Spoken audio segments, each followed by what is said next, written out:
श्री शिवाय नमस्तुभ्यम। जय भोलेनाथ की, जय माता पार्वती की। भक्तों, जो सावन के महीने में भगवान शिव की पूजा करते हैं, सोमवार का व्रत रखते हैं, शिवलिंग पर जल चढ़ाते हैं और फिर भी उनके जीवन में कोई ना कोई परेशानी बनी रहती है। क्या आपने कभी सोचा है कि इतनी मेहनत के बाद भी महादेव की कृपा क्यों नहीं मिल रही? तो भक्तों, सावन के महीने में कुछ ऐसी गलतियां हैं जो इंसान अनजाने में करता है और जिनकी वजह से उसकी सारी भक्ति, सारे व्रत, सारी पूजा सब धरी की धरी रह जाती है।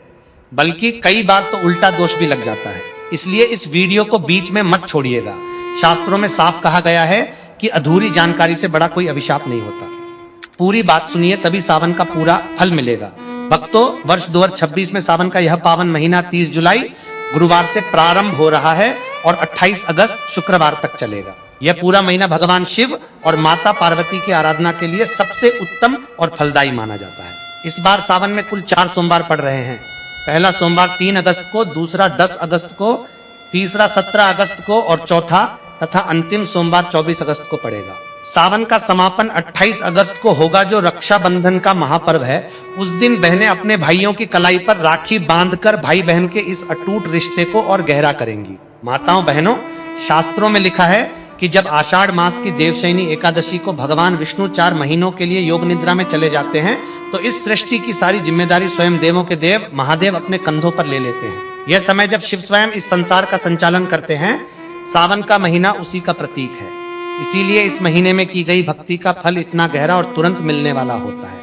लेकिन भक्तों, ध्यान से समझिए, जितना बड़ा वरदान उतनी ही कड़ी शर्तें। सावन का व्रत रखना जितना सरल दिखता है, इसके नियम उतने ही गहरे और सूक्ष्म हैं। और इन्हीं अदृश्य नियमों को ना जानने की वजह से हजारों भक्त हर साल पुण्य की जगह दोष कमा लेते हैं। आइए आज एक एक बात को बहुत ध्यान से समझते हैं। शिव भक्तों, सबसे पहले बात करते हैं उस गलती की जो शिवलिंग पर जल चढ़ाते समय लगभग हर व्यक्ति करता है। जब हम मंदिर जाते हैं तो अक्सर क्या करते हैं, वहीं मंदिर के अहाते में बने नल से जल भरा, लोटा उठाया और सीधे शिवलिंग पर चढ़ा दिया।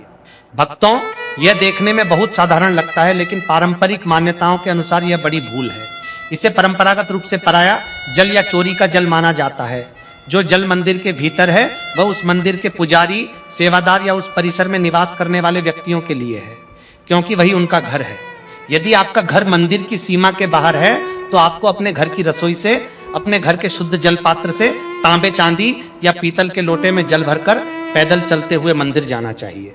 महाराज कहते हैं कि इसके पीछे का रहस्य बहुत गहरा है। जब आप अपने घर से जल लेकर मंदिर की ओर चलते हैं तो उस यात्रा के दौरान आपके परिवार की सारी नकारात्मक ऊर्जा, आपके पूर्वजों का कष्ट, आपके जीवन की समस्याएं और आपके शरीर की बीमारियां, ये सब धीरे धीरे उस जल में समाने लगती हैं। वह जल एक माध्यम बन जाता है। जब आप उस जल को शिवलिंग पर अर्पित करते हैं तो भगवान भोलेनाथ आपके कष्टों को उसी तरह पी जाते हैं जैसे उन्होंने समुद्र मंथन के समय हलाल विष को अपने गले में धारण किया था।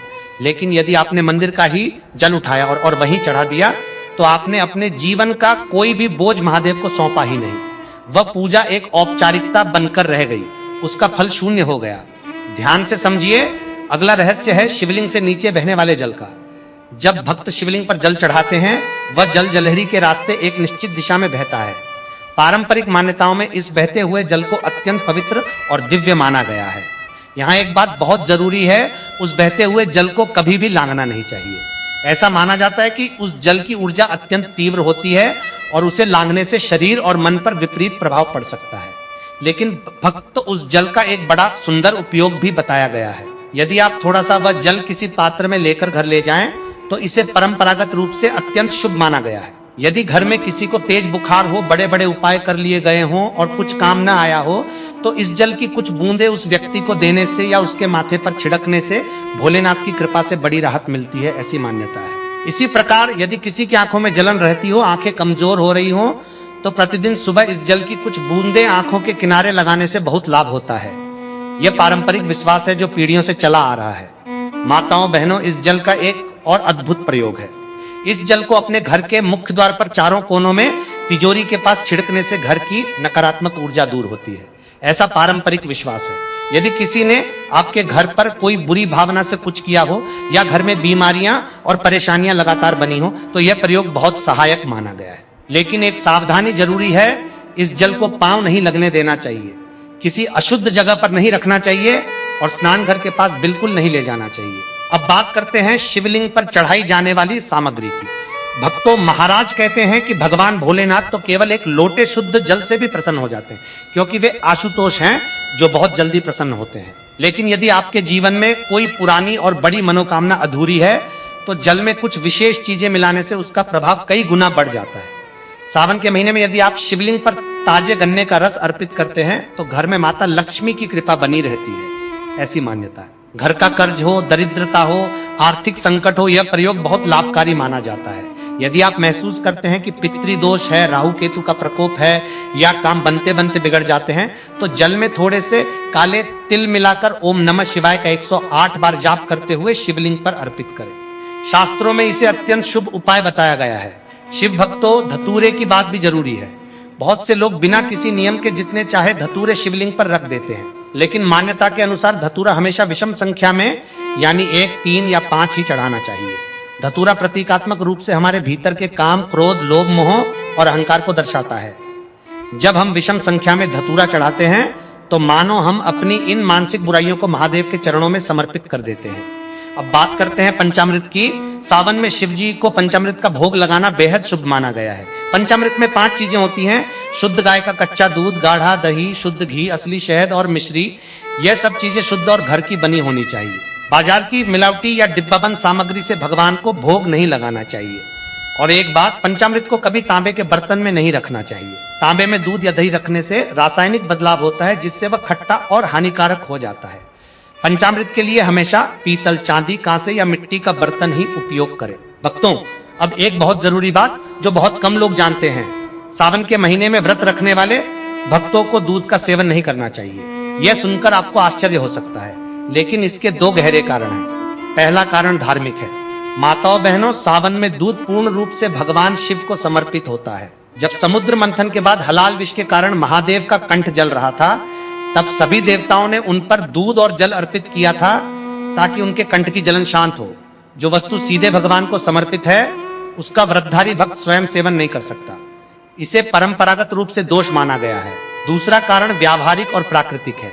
ध्यान से सोचिए, सावन में चारों ओर भारी वर्षा होती है। जमीन पर अजीब अजीब घास, फंगस और जहरीली वनस्पतियां उगाती हैं। जब गाय भैंसें इन्हें चरती हैं, तो उनके दूध की गुणवत्ता प्रभावित हो सकती है। साथ ही वर्षा ऋतु में मनुष्य की पाचन शक्ति स्वाभाविक रूप से कमजोर होती है। इसीलिए सावन में दूध का सेवन व्रतधारियों के लिए वर्जित माना गया है। हाँ, बहुत छोटे बच्चों, गंभीर रूप से बीमार व्यक्तियों या वृद्धों के लिए शास्त्रों में विशेष छूट का उल्लेख है। एक स्वस्थ व्रतधारी को यह नियम अवश्य मानना चाहिए। शिव भक्तों, अब बात करते हैं कुट्टू के आटे की। व्रत के दिन फलाहार में कुट्टू की पूरियां और पराठे बहुत लोकप्रिय हैं, लेकिन इसमें एक बड़ा सूक्ष्म खतरा छिपा है, जिसे जानना बेहद जरूरी है। बाजार में मिलने वाला कुट्टू का आटा महीनों पहले से पीसकर बोरियों में बंद रखा जाता है। नमी और समय के कारण उसमें बहुत बारीक कीड़े पनप जाते हैं, जो नग्न आंखों से आसानी से नहीं दिखते। यदि आपने बिना जांचे और बिना छाने उस आटे की पूरियां बना ली और खा ली, तो आपने उन जीवों को भी भोजन में शामिल कर लिया। शास्त्रों की परंपरागत मान्यता के अनुसार व्रत के दौरान किसी भी जीव का भक्षण मांस खाने के समान है, जिससे व्रत खंडित हो जाता है। तो क्या करें? सरल सा उपाय है, जब भी कुट्टू का आटा लाएं, उसे पहले कुछ देर धूप में फैलाएं और फिर बारीक छलनी से 3 बार छानें।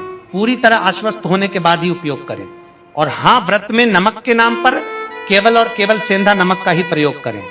साधारण समुद्री नमक व्रत में वर्जित है, चाहे एक चुटकी ही क्यों न हो। माताओं बहनों, अब बात करते हैं बेल की जड़ के उस अद्भुत प्रयोग की, जिसके बारे में बहुत कम लोग जानते हैं। बेलपत्र का महत्व तो सभी जानते हैं, लेकिन बेल की जड़ में जो सुरक्षात्मक शक्ति होती है, उसे पारंपरिक रूप से अत्यंत विशेष माना गया है।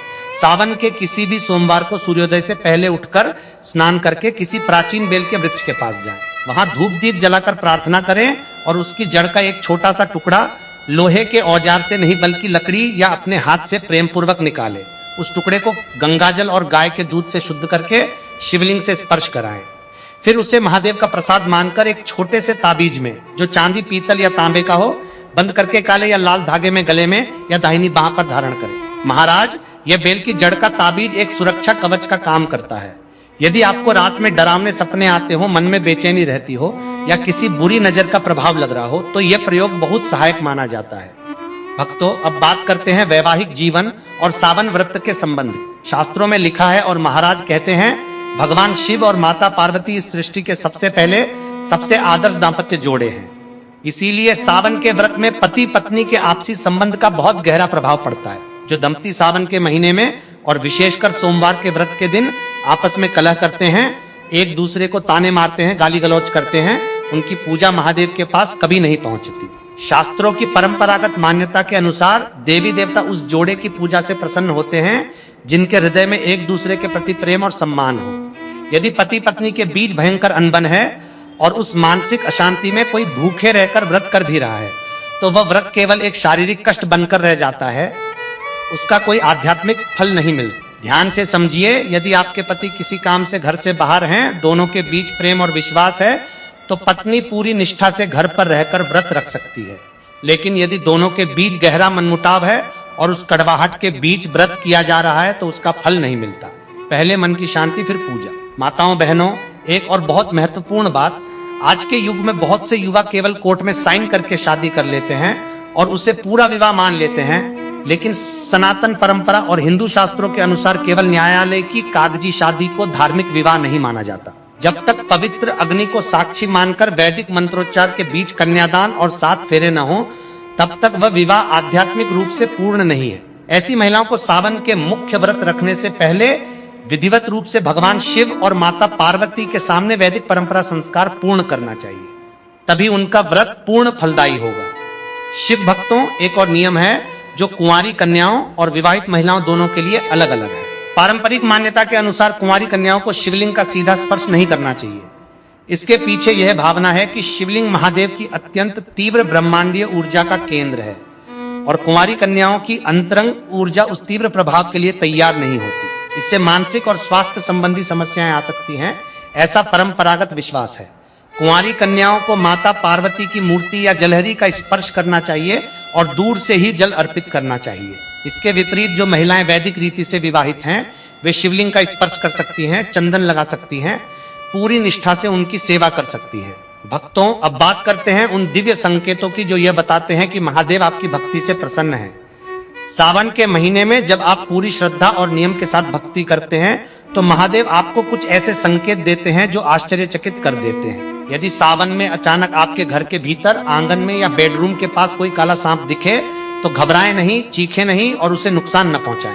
पारंपरिक मान्यता है कि यह महादेव के गणों के आगमन का संकेत है। इसका अर्थ है कि आपकी भक्ति महादेव तक पहुंच रही है और आपकी कोई बड़ी मनोकामना जल्द पूरी होने वाली है। इसी प्रकार यदि सावन के दिनों में कोई भूखी गाय आपके मुख्य द्वार पर आ जाए, तो यह परंपरागत मान्यता के अनुसार महादेव के नंदी का प्रतीक है।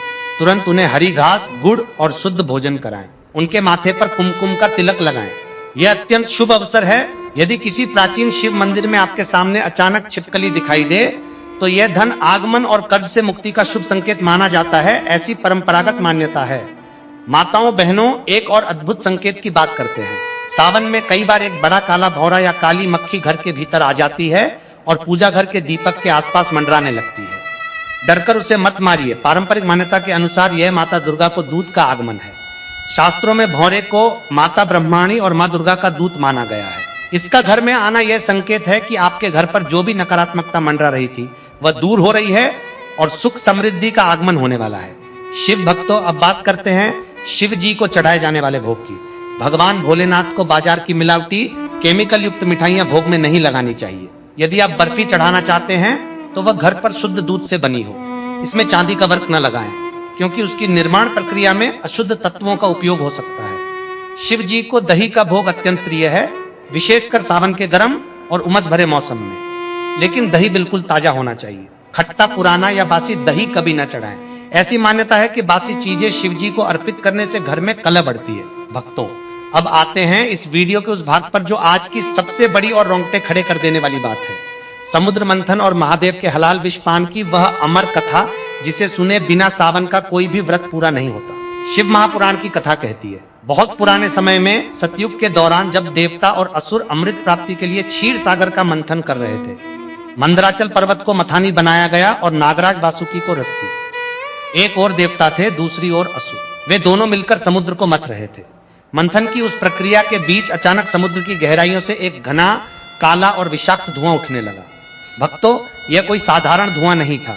यह था हलाल, ब्रह्मांड का सबसे भयंकर महाविष, जिसकी केवल एक सांस से तीनों लोकों के प्राणी तड़प उठे। वनस्पतियां सूखने लगी, देवताओं के मुकुट पिघलने लगे और असुर भी दम तोड़ने लगे।